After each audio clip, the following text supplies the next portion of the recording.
हमारे जिस्म को तवानाई माइटोकॉन्ड्रिया से मिलती है। इर्द गिर्द की रोशनी, खासकर सूरज की धूप, इन्हें बेहतरीन काम करने में मदद देती है।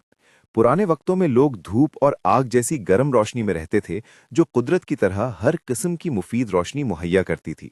मगर आजकल की एलईडी लाइट्स मुख्तलिफ हैं। ये ज्यादातर नीली रोशनी खारिज करती हैं, मुफीद सुर्ख या इंफ्रा रेड रोशनी नहीं।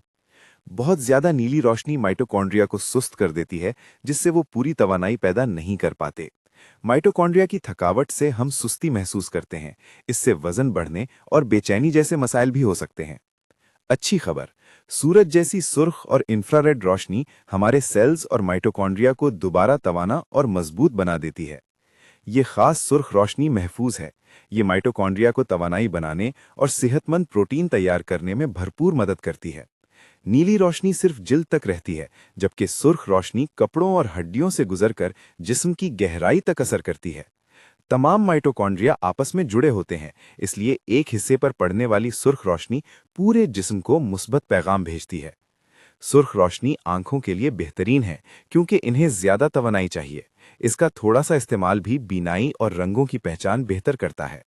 सुर्ख रोशनी का इस्तेमाल सुबह के वक्त सबसे मुफीद है, बिल्कुल उसी तरह जैसे हमारे जिस्म को सुबह की धूप पसंद है। मसनूई रोशनियों के असरात कम करने और सेहतमंद रहने के लिए कुदरती धूप में वक्त गुजारना बहुत जरूरी है। घर के अंदर पुराने इनकैंडेसेंट या हैलोजन बल्ब सूरज से मुशाबहत रखते हैं और आंखों के लिए बेहतर हैं। एलईडी वाले कमरे में सिर्फ एक वार्म लाइट या लैंप जला लेने से भी माहौल काफी पुरसुकून हो जाता है। सुबह के वक्त वार्म बल्ब या मोमबत्ती का इस्तेमाल घर में सेहत बख्श रोशनी पैदा करता है, जो हमारी तबीयत पर खुशगवार असर डालता है।